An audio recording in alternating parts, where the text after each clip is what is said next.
Okay, welcome back everybody to the Creation Liberty Hour. This is show number 15 for November 21st, 2011. My name's Chris Johnson. I'm the founder of Creation Liberty Evangelism. Our website is www.creationliberty.com. Our purpose is to win the lost to Christ, and we want to teach the truth of science and God's Word. And we hold it without apology to the position that evolution is not just a dumb theory, it's also a dangerous religion, okay? It's one of the most dangerous religions ever known to mankind.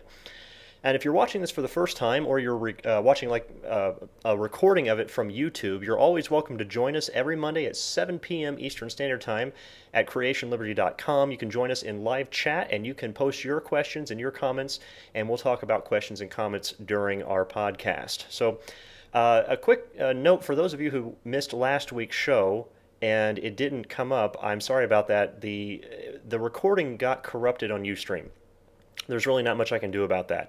It was partially my fault. For those of you who are on the stream last week, know what I did wrong, and part of it was Ustream's fault. So anyway, I learned my lesson on some of that stuff, so hopefully I can prevent that from happening again in the future. So anyway, let's see here. I'm sure sometime later somebody's going to ask a question. It's going to concern the things we covered in that show, so I'm sure we'll get back to it another time. Anyhow, we're going to be displaying a little bit of new technology this week. I got finally figured out today where I can actually show you, if I have certain slides or pictures, I can, or if I'm looking at a website like an evolutionist's comments on something, I can actually show you what I'm looking at on the stream, so you don't have to stare at my face the whole time. Which I'm sure will be a blessing to many people. Anyhow, quick shout outs. I want to say, who's on the stream. Let's see here. Clark is joining us again, as well as Josh, both joining us. And I appreciate you guys tuning in. We still have some guests on the chat stream who haven't logged in yet. If you will check the bottom of the page, if you're on the podcast page and watching this from there, at the bottom of the page, there's instructions on how to log in, but you can go ahead and just type a few letters in the chat. That'll bring up the sign up or log in window, whichever one, if you have to sign up to get a new username. So, anyhow, let me get back to where I was. I'm still trying to get used to this, so I'm going to be a little slow on getting some of this stuff done or switched over today. Anyhow, where were my notes? There they went. Okay. So today we're going to be discussing species and a kind. Now I have to go back, you know what, and I forgot to open up the window for Facebook because somebody went on our Facebook group today, or not today, it was earlier in the week, and posted a question. By the way, if you want to join in our Facebook group, join the discussion there, you can always do that by going to our website, creationliberty.com. At the very top, you'll see the link there to join us on Facebook. So let me find out where that was. He had a long name, and I don't know that I'm going to be able to pronounce it. It is... Where did it go? What happened? Oh, here we go. Okay. Opening this up. Here it is. Wait a second. Masoud Shamayazad. I'm not going to try it. Okay. I don't know how... Masoud? Massey? Whatever. Here. You know what you need to do? I'll tell you what. On Facebook, you have an option. You can put something in a parenthesis. Like, for example, if you go to my profile, it'll say Christopher Johnson on it, but on the end, you can actually put, like, if you represent a company or something. So I put Creation Liberty Evangelism in there. What you should do is do like the dictionaries do, like how they have in parentheses how to pronounce the word. You should put that on there on your Facebook profile. I think that'd help a lot of people like me who do not, like, I definitely don't have the gift of tongues because, man, you should see me when I go out and I talk to people who have any kind of accent. I don't care if it's French, Spanish, or even if you just live in the inner city and you have you talk differently than I talk. I have a hard time understanding anybody, and it's people get frustrated with me all the time. But if everybody had that, like even if they just wore a T-shirt on how to pronounce their name, that would be amazing to me because I have a really hard time with that. Anyway, he was asking how to define what a kind versus species, or the roles of macroevolution or microevolution. Now, I know we've covered this a little bit before, but I'm going to cover it in just a little bit more detail.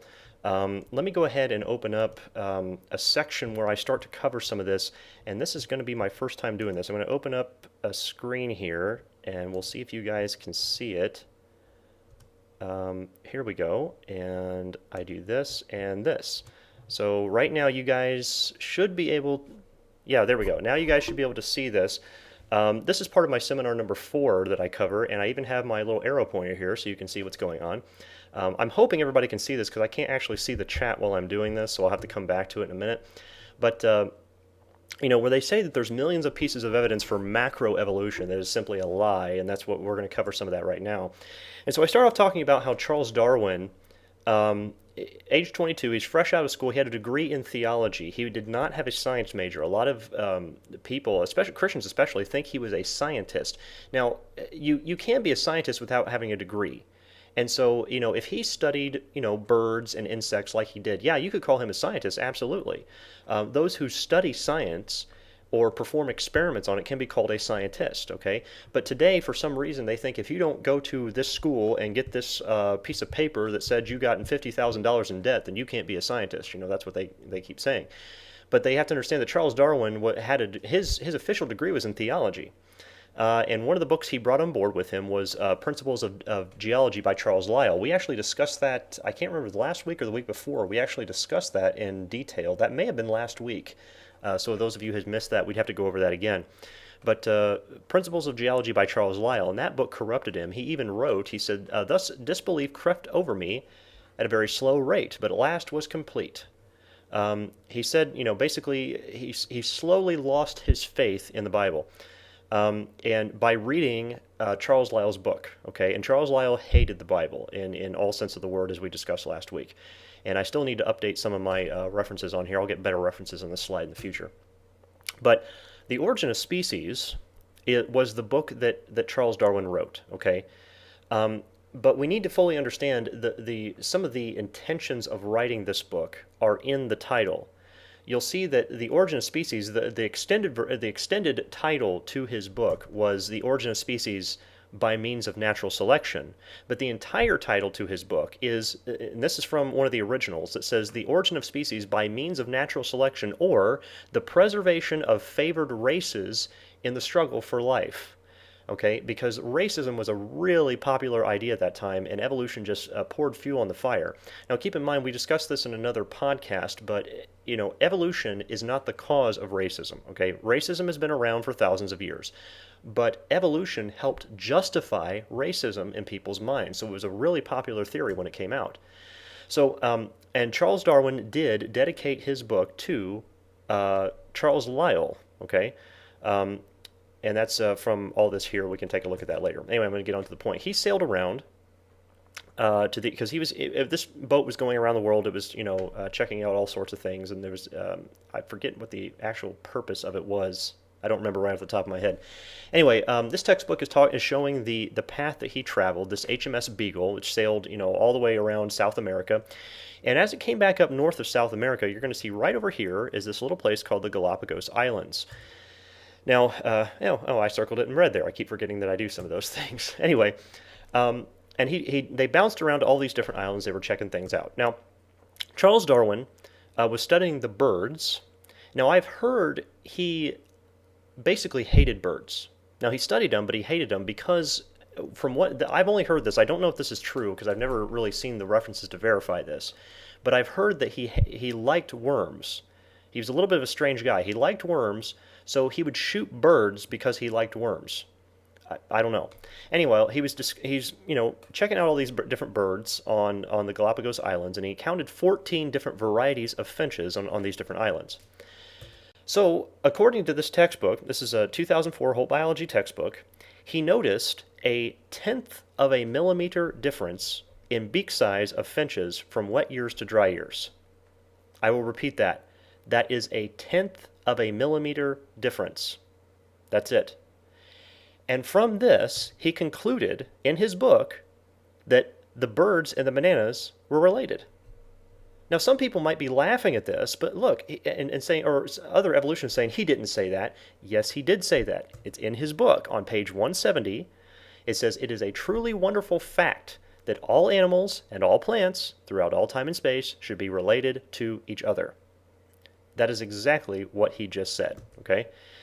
So the point is that, the creationist will say alligators, crocodiles, they're the same kind of animal, okay? And we have no problem how you could get to a crocodile from an alligator, or an alligator to a crocodile. I don't know which one came first. Okay, but the evolutionists, when they go back in time, they're saying that a crocodile came from a rock.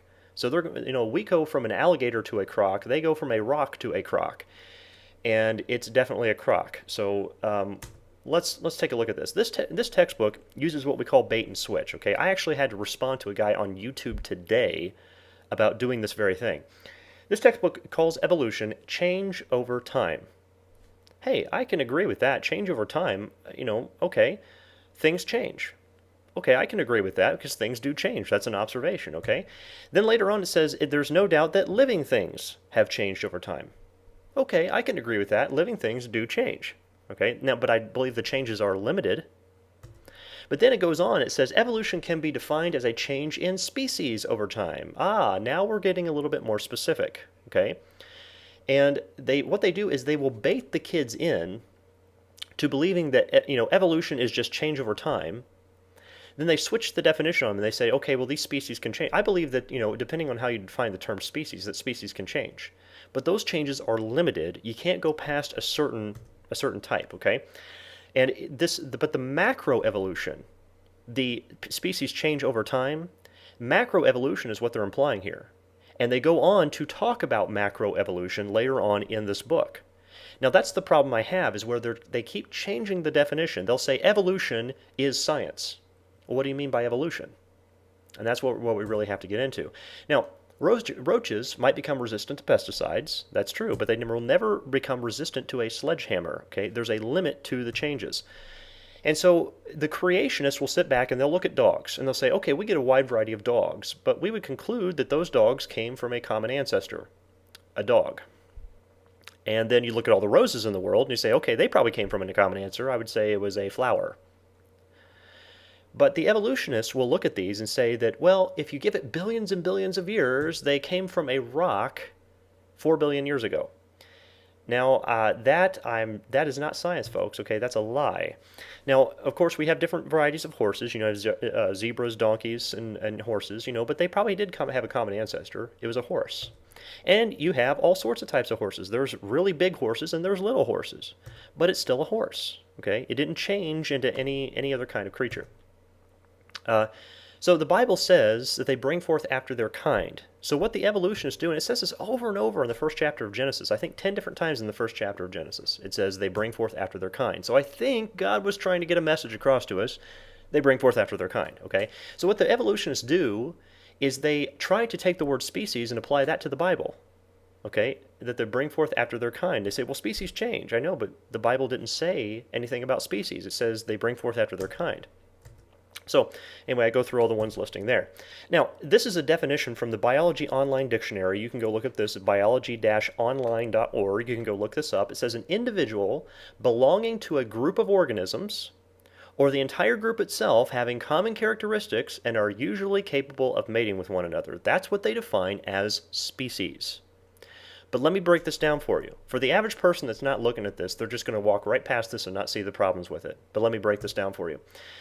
This is what I'm going to translate this for you. A species, according to this definition, are creatures that have something in common. Now, this could be breathing oxygen. This could be hair. It could be anything. Anything they want to define it as. So creatures that have something in common that may or may not be an individual, that may or may not be a group, that may or may not be able to mate with each other. So what's a species again? They don't really have a definition.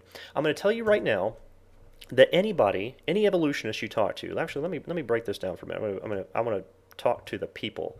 Let me talk to the people. There we go. Okay, let me get this to any Christian creationists out there. When you're talking with an evolutionist about this issue, if somebody tells you that they say, well, we know what a species is, immediately you know one of two things. Either A, they're simply repeating something they read from a book, or that a professor had told them, something that they believe is true, or B, they're lying to you. That's the only two options, because nobody has a clue about the actual parameters of a species. Nobody has clearly defined it. And I'm going to show you exactly what I mean as we go back into this. So let's open this back up. Now, a species, this is a definition I've heard people tell me. A lot of times I talk to evolutionists online, they tell me this. They'll say it's a class of creatures that are able to breed among themselves, but are not able to breed with other creatures, okay?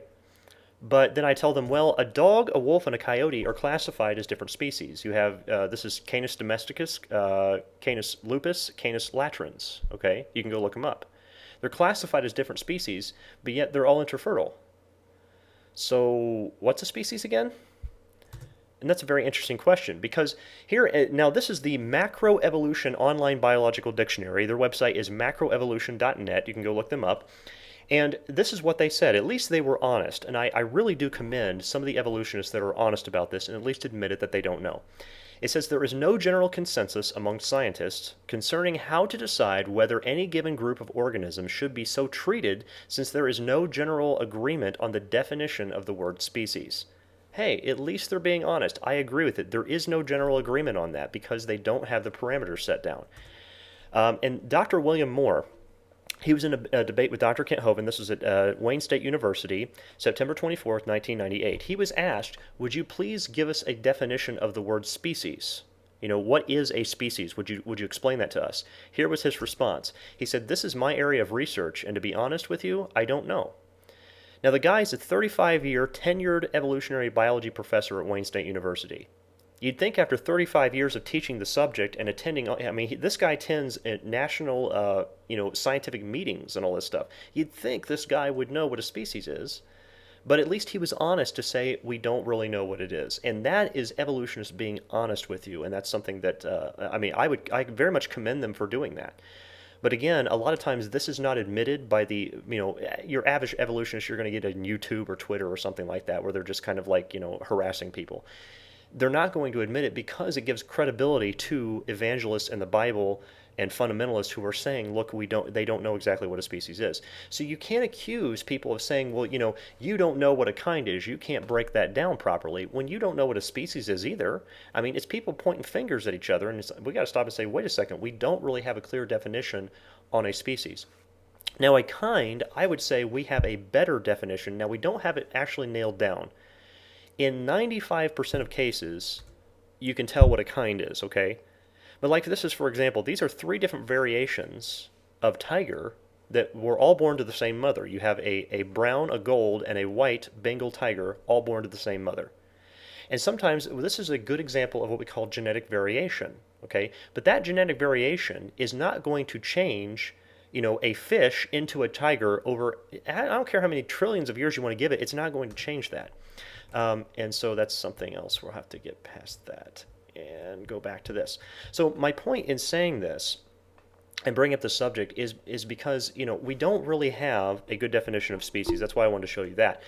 But if I were to define a kind, which is one of the things he asked to do, I mean, the Bible says they bring forth. If they can bring forth, they're the same kind. However, because of the diversification of a single kind, eventually you can get to the edge of a gene pool to where a certain variety of a kind can no longer produce offspring with other of its kind. For example, they get isolated. But what the evolutionist says, they say, see, that's evolution happening. They're starting to become something else. No.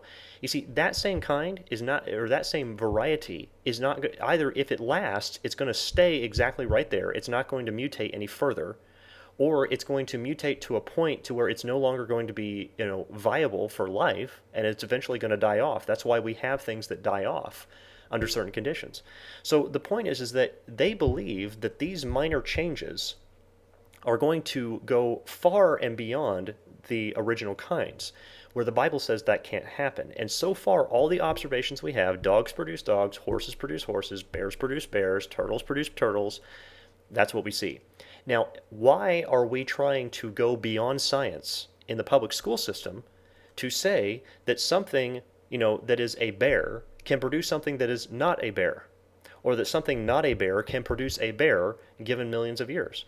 The point that I tell people is once the evolutionist starts explaining things, and they say, well, of course we don't observe that happen. Of course we don't see that happen. And I've heard many evolutionists say this in conversations I've had with them. And they'll say, because it takes too long. That is the key right there. That is the line they cross. They say, but given enough time, stop. You can stop right there. That's where you went from science into religion in mid-sentence, and they didn't even see the jump. It's okay if you want to believe that, pigs were produced from something that was, came out of the water and came on land and produced a pig or a cow or something like that. You can believe that if you want. But that doesn't make it science because you believe it. I don't care if every scientist on the planet believed that, it still wouldn't make it true. And a lot of times I see these evolutionists trying to gather a majority opinion. They think, well, if we can get enough people on our side, then magically everything we think becomes true. I don't understand how people can have that mindset. They think you have to have a majority opinion in order to make something true. Truth is truth. It doesn't matter what you do to it. It doesn't matter how many people believe it. Okay, and I'm telling you, you're welcome to those beliefs, but it's not science. That is a religion if you want to believe that. Now, we can accept that things spring forth after their kind. There are a few things that, we're like, well, I'm not sure exactly where that fits in to the kind, border. And I've had some questions on certain things myself, but in 95% of cases, you could stand back 30 feet and look at it and say, oh, okay, that's the same kind. And the example I was giving, like, for example, rabbits in Florida, there's rabbits in Florida, rabbits in Minnesota, and rabbits in Canada, or Alaska. Let's take Alaska, okay? Stretch it out farther. Apparently, from what I have been told, Alaska rabbits can interbreed with Minnesota rabbits, and then Minnesota rabbits can interbreed with Florida rabbits, and vice versa, okay? But Florida rabbits cannot interbreed with Alaska rabbits. They've split off too far. There's some sort of problem where they cannot reproduce of their same kind. Now, the thing is, this is what I want to explain, is that they think this is evolution happening. Well, maybe micro, but not macro evolution, okay? It doesn't matter how much time you give it. I'm telling you, they're still rabbits, okay? You started off with a rabbit. You ended up with a rabbit. It did not change into celery. It did not change into a frog. It's still a rabbit, okay?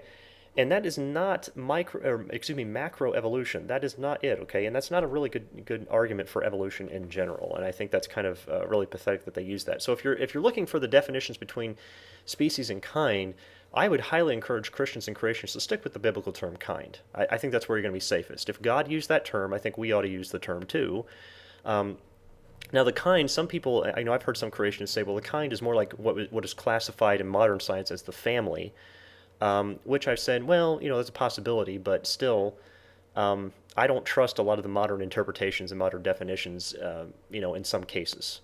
Not in most cases, they're all right, but, in some cases I don't. And this happens to be one of the cases where I think that because, they still think, I should have pulled up the guy's comment that I just responded to this afternoon. It was just unbelievable where he went, he did a lot of the things I was talking about. I should have pulled that up, but I guess I didn't. And I really don't have... my computer capacity is probably not very good to do that on right now. So I'm going to check the chat and see if we've been having any activity. Let's see here. And Caleb has joined us, as well as Jewel has joined us. So welcome, guys, onto the chat. And let's see here. Caleb said, bringing forth after their kind is almost a universal law of all living species. And I agree, it is. And sometimes you get some really whacked out changes and whacked out varieties, consider the Chihuahua. What is that? If you can even consider that a dog. And by the way, the only reason the Chihuahua exists is because of man's breeding. Those Chihuahuas are not going to last in nature. It's not going to happen. Release them into the wild. Within a couple days, they're probably all going to be gone. Something ferocious is going to eat those things. They're just not. It's not a variety that works. They're great to carry around in your purse, but that's about it, And let's see here. And if all things, let's see here. What is it? It says if all things came from a rock, why did they stop coming from a rock if their theory is right? Well, that's, nothing comes from nothing comes from a rock. Rocks don't produce anything. But the evolutionists will say that's my point. Rocks don't produce everything. We don't believe everything comes from a rock. Well, yes, you do. Follow the logic backwards. Okay, an evolutionist believes that they come from a rock 4.6 billion years ago. Where did we come from? Oh, we came from an ape-like ancestor. Where did that come from? Well, they'll go back millions and millions of years. Well, we came from, a fish like a coelacanth, a lobed-fin fish. Okay, where did that come from? Well, go back millions and millions of years, and well, it came from the first single cell. Where did that come from? Well, it rained on the rocks for millions of years to create this soup that created the first cell. You believe you come from a rock 4.6 billion years ago. And again, you're welcome to that belief, but that's not science, and that certainly should not be taught the public school system. I am absolutely abhorrent to that. That is unbelievable that I should be paying for that religious worldview to be taught in the public school system right here in my own town. Why am I paying for that?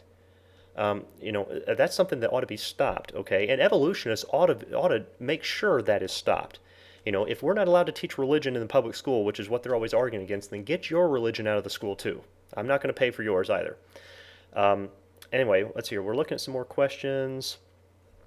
I see here. Evolutionists. I'm sorry, I'm checking out the chat here.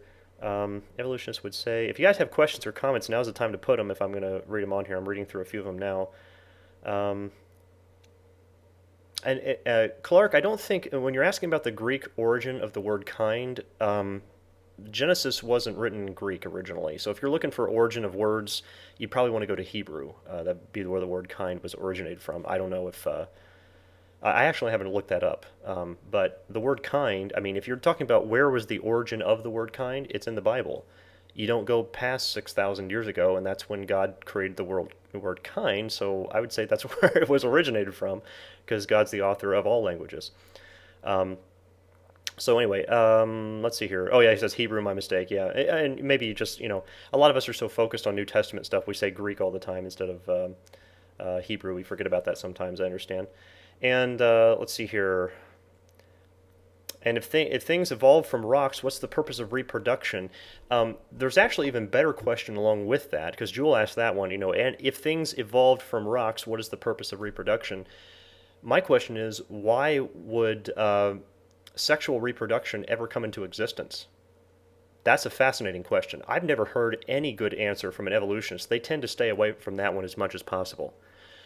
Because there are creatures, like there are single-celled creatures and things like that have asexual reproduction. That means they reproduce themselves. They don't have to have a partner. Isn't that much more efficient?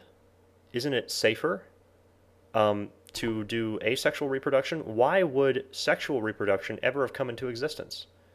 It's so much more efficient to do it a different way.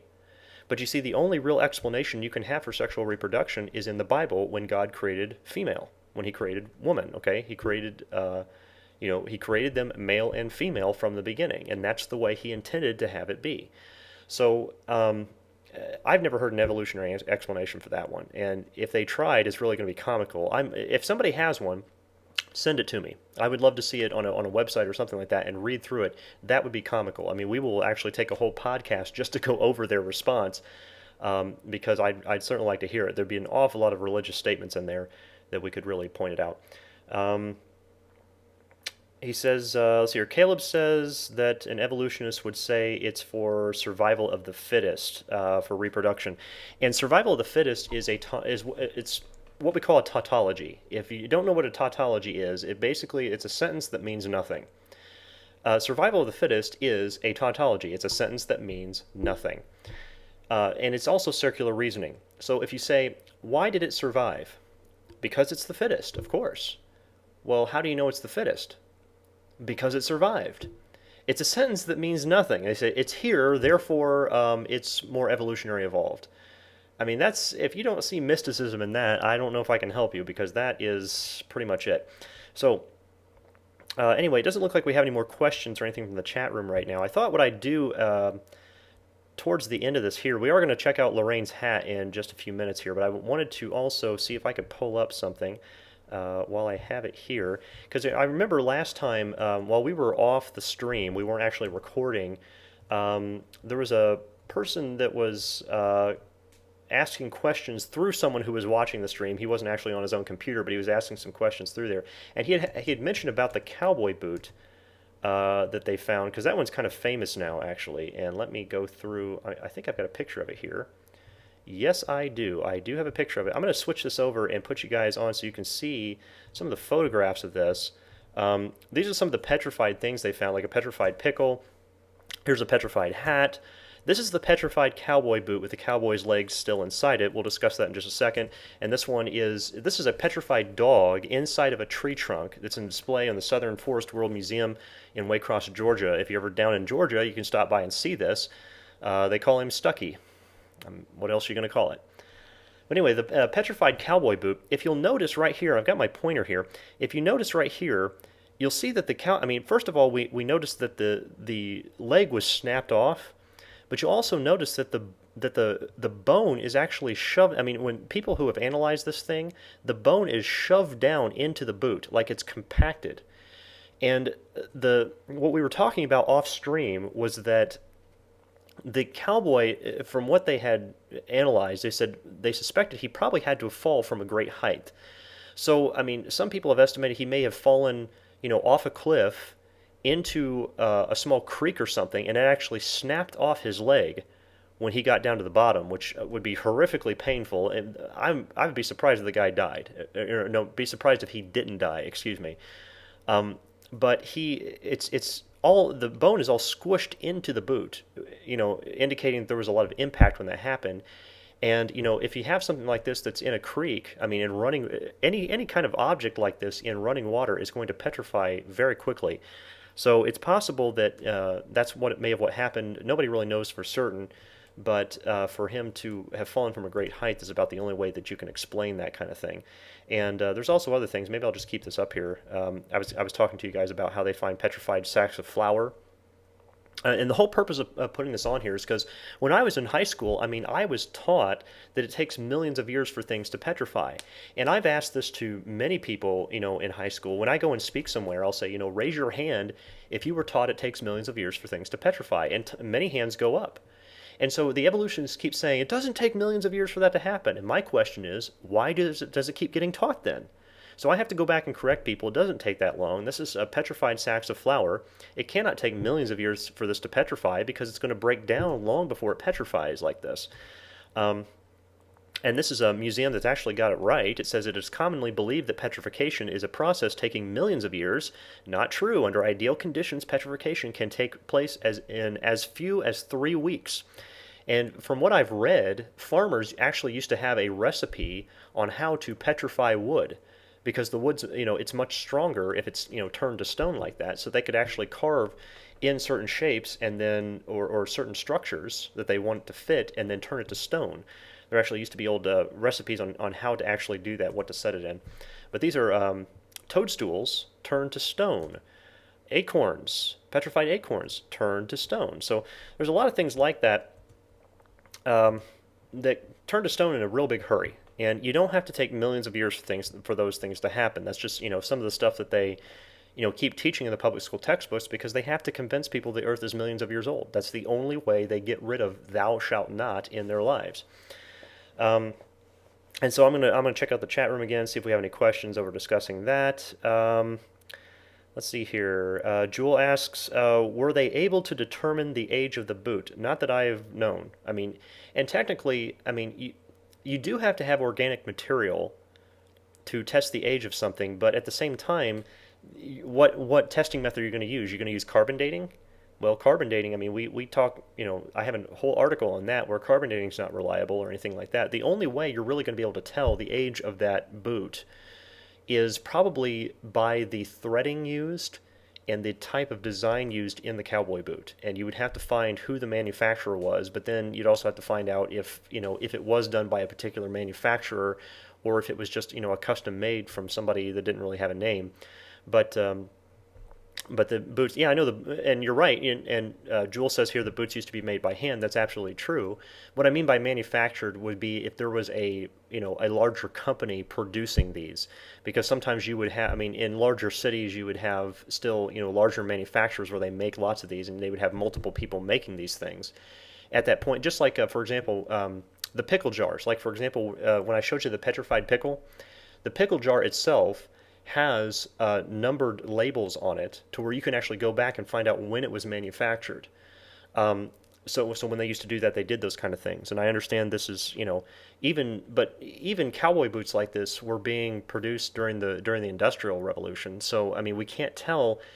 So we don't know if it was made by a certain manufacturer or if it was a certain type of threading that was used. And so I don't know of anybody that's ever analyzed that to find out. I'm sure it might be possible. I don't know, but you're definitely not going to do it through the dating methods.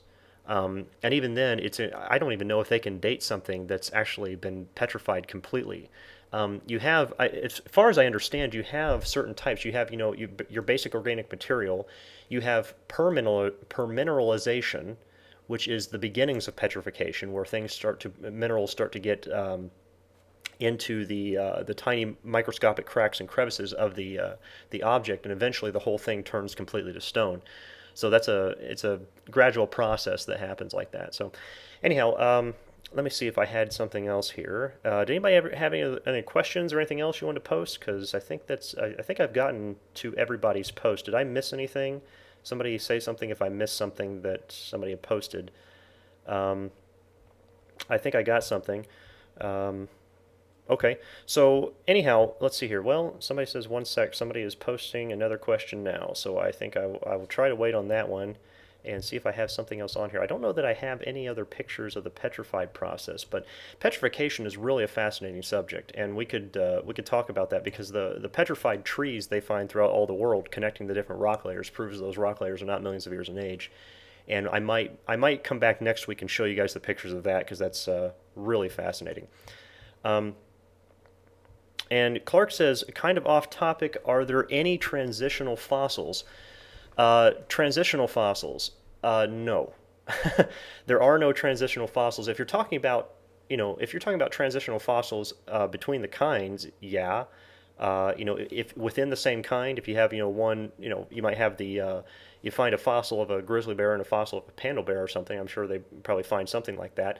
Though my question is, how would you tell the difference besides the size? I don't know how they would do something like that. But if you're talking about transitional fossils from one different kind to another, like if you say there's a transitional fossil that goes from fish to land-dwelling mammal, no, there's absolutely no transitional fossils whatsoever. And that's something that it's really a large question to answer. I can answer that, and you know what? That's something we actually might save for next week. Why don't we discuss that about transitional fossils that they find, or supposed transitional fossils that they find? That all the time they say, oh, we just found this new transitional fossil, and it always turns out to be a fraud or a fake or a fraud, or it's completely wrong. And, a year or two later, they always find out that whatever they posted was wrong, and that kind of thing. So I think we'll save that for next time because we're starting to run short on time here. We're getting to about the end of the show, and I was hoping that, hey, Lorraine, you gonna bring that hat? You guys want to see Lorraine's hat. So I said, I messed up the stream last time. We showed it last week, but, not very many people got to see it. So I thought we'd bring it on here because Lorraine's been working real hard on it. And if she's going, yeah, here she comes. Okay. I'm going to let her sit down here for just a second and so she can see her hat. Come on. Here we go. Hi. Tell them what it is. It's a panda. It's a panda hat. There we go. About it? How long did it take you to make? 3 days. 3 days to make that. Yeah, so a couple hours at a time. Not too long. So let's see what they're saying on the chat. Okay. There we go. So some folks that are enjoying it. Thanks, Clark. Yeah, he said he enjoys it, so that's good. So anyway, I want to tell you guys you can join us next time. Okay, we're going to go ahead and probably wrap this up. We'll keep the stream going for a little while. If you guys want to chat for a little bit with us, you're more than welcome to do so. But we're probably going to go ahead and shut this down for now for the recording segment. Anyway, for those of you who are going to join us next time, I think next week will be the 28th of November, and that'll be show number 16. And you can join us there. Oh, Lorraine, come on, welcome to sit down. Well, she's going to let me sit down. Okay. Well, you can join us then for more of this. I think we'll go ahead and we might discuss that transitional fossil thing next week since I haven't released my Seminar 4. That'll answer some more questions about that. So join us next week, next Monday. Again, go to creationliberty.com. You can join us in on, just click on the link that says podcast, and you can join us in live chat. So thanks for joining us, everybody who did. And if you're watching on YouTube, thanks for watching this all the way through. Give it a thumbs up if you enjoyed it and got some information out of it. And we will see you guys next time. Thanks a lot.